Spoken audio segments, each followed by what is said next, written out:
Thank you so much for that kind introduction.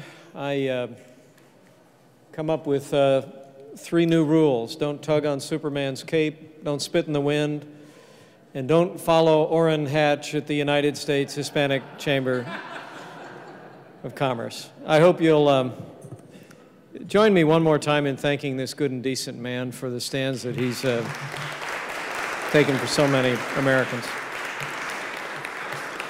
I'm honored to be here as a member of the House Republican leadership. I'm delighted to have a few minutes of your time. I know you all are in the midst of a very successful conference that's been covered nationally, but it was very important for me to come over today and share a few thoughts. My pastor told me one time when he had just started in the ministry that the senior pastor who was retiring, he asked him for a little bit of advice about what he might say in his first sermon. He said, Reverend, you were here a long time. He said, what should I talk about? And he said, son, you never go wrong if you talk about the Lord and if you talk about 10 minutes. Well, I'm going to cut that in half today and just share a few thoughts with you, if I may. These are difficult times in the life of our country. American families are hurting. I'm a member of Congress whose family has suffered under the weight of this housing crisis in very personal terms. Found out just a few short days ago, a member of my extended family lost their job in this economic downturn. So the men and women in this room who represent a bulwark of American free enterprise don't need to be lectured from me or anyone else about the challenges that our nation faces. And I want to assure you that House Republicans are aware of the extraordinary contribution that Hispanic and Latino Americans make to our free market system in this country. The numbers themselves are staggering. 2.5 million Hispanic-owned businesses. Latino-owned businesses are one of the fastest growing business segments, generate $45 billion in sales, while Hispanic-owned businesses overall generate more than $400 billion in revenue. This is a community that, as an economic matter, that is a force to be reckoned with. And I personally am grateful for the leadership and vision of the United States Hispanic Chamber of Commerce on behalf of all of you. But let me say, I took note last night after I watched American Idol with my 15-year-old daughter. She was cheering for Danny Gokey. I was cheering for Anoop. In the minority, you'll get that if you watch later. Republicans learn to cheer for the underdog these days. Let me say I was struck watching news later that the President, in his remarks before this august body yesterday, chose not to address his economic plan.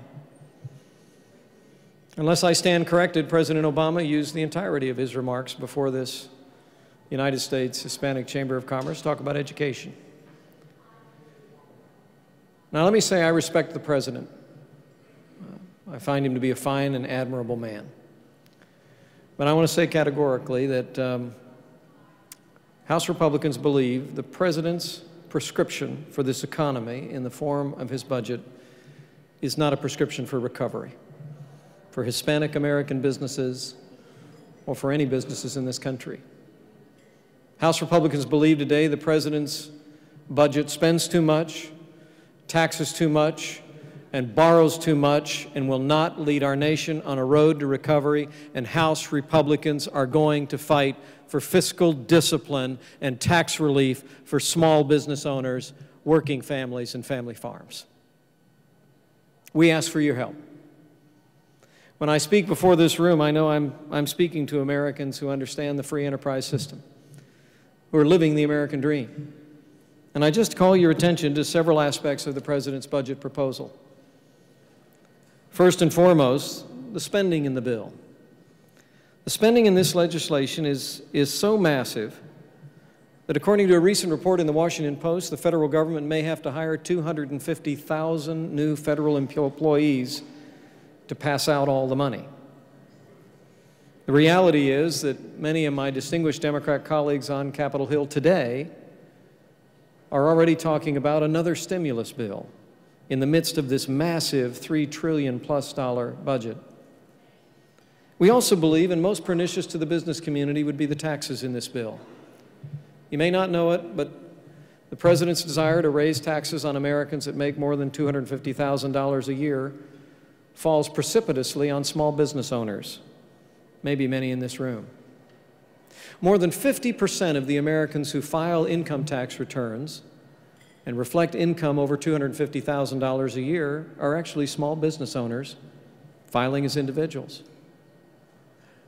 House Republicans do not believe that raising taxes on small businesses during these economic times is a prescription for recovery, and we will oppose any effort to raise taxes on small business America.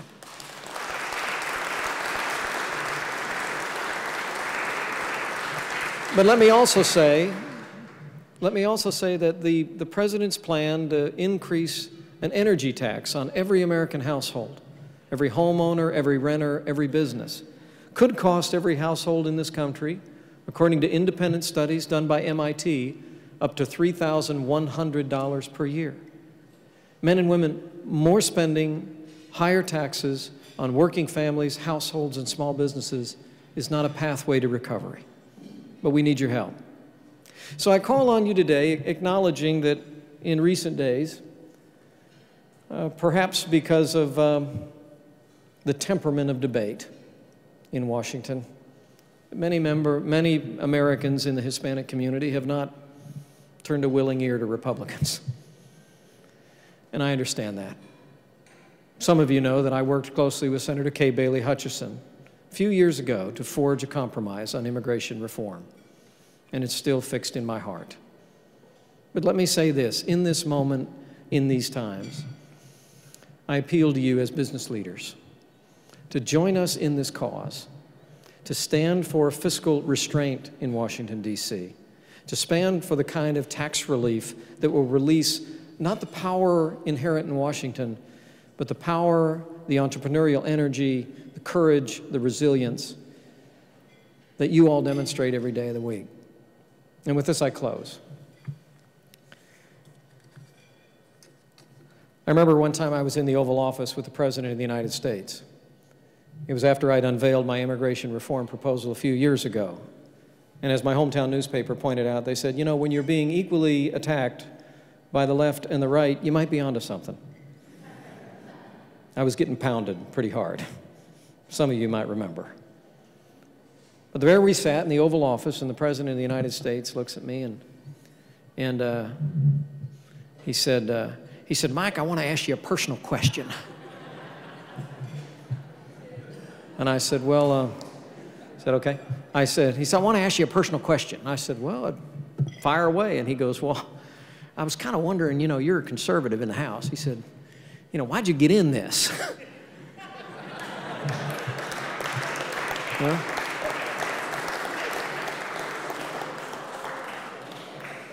and then I kept a promise to my brother I'd made. And there, sitting in the Oval Office, I looked at the President of the United States and I said, well, sir, I think Richard Michael Cawley had a lot to do with it.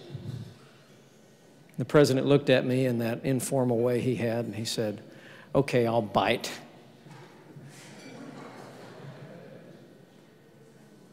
And I said, you see, Mr. President, Richard Michael Cawley was a 17-year-old boy whose mother bought him a one-way ticket from Ireland to come to this country. He stepped off onto the boat in Ellis Island. And I said, Mr. President, that's Richard Michael Cawley is how Michael Richard Pence got to the Oval Office to meet with the President of the United States of America. It was in fealty to that man, who I believed in that moment was smiling from heaven, and to the American dream that he lived, and the American dream that so many in this room have lived and seen, that I will continue to dedicate my life and my career. Thank you very much. Thanks for the United States Hispanic Chamber. God bless you all.